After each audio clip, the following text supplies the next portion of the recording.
We are one with the shadows. We are the Emperor's vengeance in the night. By the time our enemies realize they are fighting, we have already won. That is the way of the Raven Guard. I, Kayvaan Shrike, will be the first to strike from the darkness. Follow me, battle brothers, and we will slake our claws with the blood of our enemies.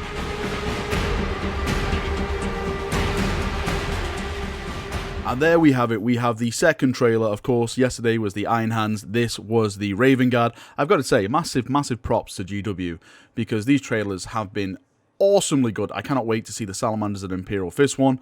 But the chap who's doing the voice acting, I think 99.9% sure it's Toby Longworth, and he is basically like a Primarch when it comes to voice acting. He is like the top tier what you can get. Like anything he puts his voice to is amazing. I think he narrated the Eisenhorn series, which just made me fall in love with that series even more. But ignore all that, because we have the first look at Shrike, and this excites me very, very much, because technically Shrike is the first Primaris with lightning claws. I wouldn't say he's the first full-on melee Primaris unit, because we do have the aggressors with the power fist, we do have the reavers and their combat knives and stuff like that, but this guy is the first time I've saw glowing claws on a Primaris lead. So let's go through all this stuff. So let's start at the top.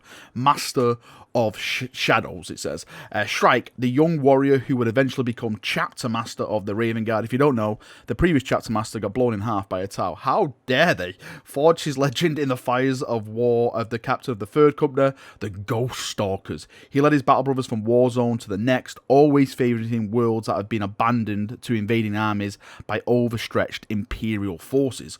Upon making planetfall, Shrike would lead his battle company in a masterful campaign of guerrilla warfare.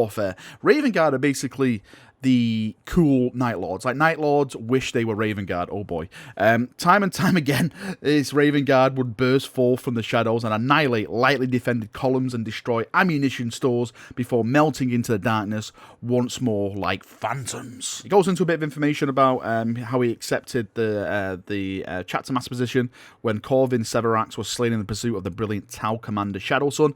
Heresy, absolute heresy, these blues. Shrike was clear choice to take the place of Master of Shadows, Chapter Master of the Raven Guard. He grudgingly accepted the position, the mantle of leadership resting uneasy on his shoulders. Shrike still sees himself as captain, whose place is on the battlefield, leading his men from the shadows to ruin their enemies. So basically, this guy is a chapter master keyword as well. So before we go into the rules, I'm already seeing that everything's going to be re-rolling all hits around him. So that is going to be pretty awesome. Right, just to finish off, it says, when the elements of the Indominus Crusade reached the Raven Guard chapter Planet of Deliverance, Shrike crossed the Rubicon Primaris without hesitation. Okay, so he just gripped it, and encouraged many of his shadow captains to do the same. He knew that the Raven Guard needed to be prepared as possible for the battles ahead, and has sent his battle captains to war zones across the Imperium that they made perfect the same deadly skills, Fate of Ambush, that turned him into the greatest living warrior. Okay, so there was no pushback at all. Shrike was like, yeah, accept me.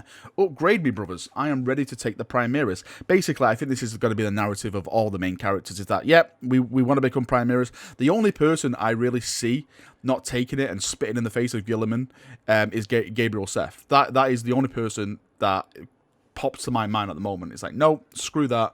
We don't accept that at all. Okay, so on to his stats. So again, this is just a preview. This is not everything.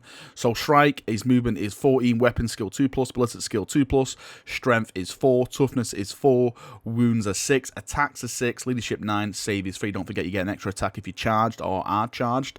And because he's a chapter master with his weapon and ballistic skill 2+, he's basically guaranteed to hit, because if he gets any ones, he just re-rolls them. So it's just that. It's guaranteed hits when you come with Shrike. His stat profile, his base profile, let's say, is a lot better than the Iron Father, but of course the Iron Father had a lot of abilities which benefited his chapter as a whole. So let's move down and let's see if Shrike has the same kind of layout, or is he more of a, you know, this guy you send in alone to like take on the enemy. Okay, so we've got Blackout. This is his silence bolt pistol. So the range is 18-inch type pistol 2. Strength is 4, AP is -2, damage is 2, and the abilities on this, it says, this weapon can target a character even if it's not the closest enemy unit. Yeah, I thought it'd be something like that. It's kind of like the Imperial Fist bolt gun you can upgrade your guy to. When resolving an attack made with this weapon, a wound roll of 6+ inflicts 1 mortal wound on the target in addition to any other damage. Okay, that's pretty nice. So if you're getting 6s, it's 1 mortal wound. So yeah, that is definitely spanking some damage on your target, but it's all about the dice gods at that time. The Raven's Talons, which mentions apparently are forged by Korax after the drop site massacre. Poor Raven Guard, Salamanders, and Iron Hands. So the Raven's Talons, this is it. Melee. Strength is user, okay, and it is AP -3 and damage is 2. When resolving an attack made with this weapon, you can re-roll to the wound rolls, the rune roll. Okay, so you're basically re-rolling all the hit rolls because you're a chapter master, and now you're basically re-rolling all the wound rolls. So this guy is like a lieutenant slash chapter master. Well, he is a chapter master, all in one, because he's re-rolling everything. So that is obviously it's not a radius when it comes to the wound rolls. That is just for himself, but that is really good. So it's more or less stating here for me that the success of him hitting in combat and killing everything is going to be very, very high. It's more or less going to be brutally. If Shrike gets into range with you and he starts cutting things up, it's more or less going to be game over for anything that he's going to be cutting up, unless it's like a Primarch like Gilliman or Mortarion or Magnus, where they can survive that kind of stuff. But yeah, it is very, very brutal. I'm scared of that. Of course, Strength 4, which is the user. Maybe they could have improved that a bit. Maybe Strength 5 or something. Just because he is a chapter master and these things are supposed to be forged by Korax and stuff. Maybe they could have improved that a little bit. But all in all, I think he's got to be someone that you don't want to be getting in combat with. You want to be avoiding him and stuff like that. Right, let's move on to his abilities. Sorry, I thought we were going on to his abilities. This was his weapons. Now we're going on to his abilities, okay?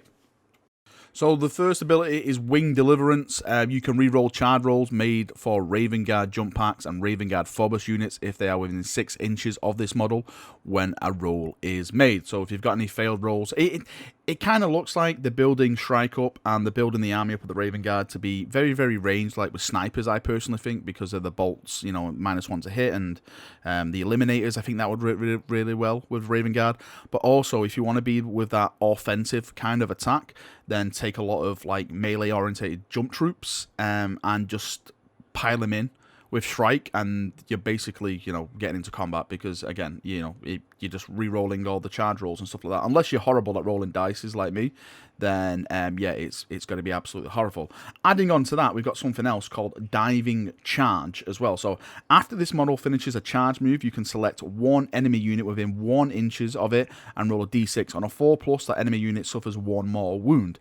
Again, I think on these, they could improve the mortal wounds because it's such a big character like what Shrike is. Like, I understand it's 1 mortal wound. That can make a difference in certain situations, but to me, 1 mortal wound is not that really scary. Like, if it was maybe D3 mortal wounds or something like that, maybe that would be a bit more scary because I'm like, oh, please don't roll a 5 or a 6 because I'd have taken 3 wounds off this thing. So, that could be like an aggressor or, half of a lieutenant's wounds and stuff like that. So, yeah, it can, that's more of a scary factor for me. Maybe they will improve that in an FAQ when they get some feedback and stuff like that. Looking back at both of these now, looking back at the Iron Hands and the Raven Guard one, I definitely think the Iron Hands one is a million times better. Now, I don't mean to offend you Raven Guard people. I'm sure you'll have fun doing your kind of stuff, but as a buffer, as an army as a whole, I think the Iron Hands have come out better with the Forge Father that they got and all his abilities to like repair vehicles, the 5+ invulnerable saves to vehicles.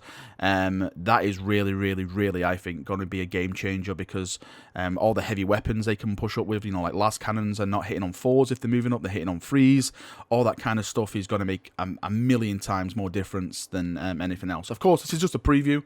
There is going to be more in the actual Raven Guard Codex, which goes on pre-order tomorrow, which is the 14th of September. So I'm sure they'll be getting more stuff. But as previews goes, I think the Iron Hands themselves have come out on top, and I personally think until we get the Salamanders and the Imperial Fist ones, they are top tier at the moment. Nothing is beating the Iron Hands at the moment. If you are an Iron Hands player, I think you are at the top of the pyramid when it comes to play Space Marine chapters. But of course, that's just my opinion, and as always, what is your opinion on this? Do you love the stuff? Are you a Raven Guard player? Is this what you wanted for Shrike?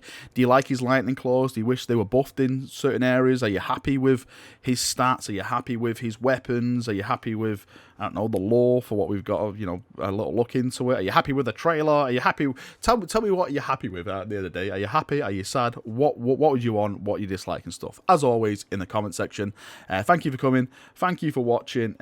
This is it. They go on pre-order tomorrow, and next up is the Imperial Fist and Salamanders. I cannot wait to see what trailers they get, because these trailers have been awesome. I love them. They just, I don't know, they just pick you up, don't they, and give you a nice little smile when you see something awesome like that, and you know, something dedicated to your chapter, which you just love. So yeah, awesome job, GW. And again, thank you for coming, thank you for watching. Of course, leave all the feedback down below, and we'll talk down there. See you now, and bye bye.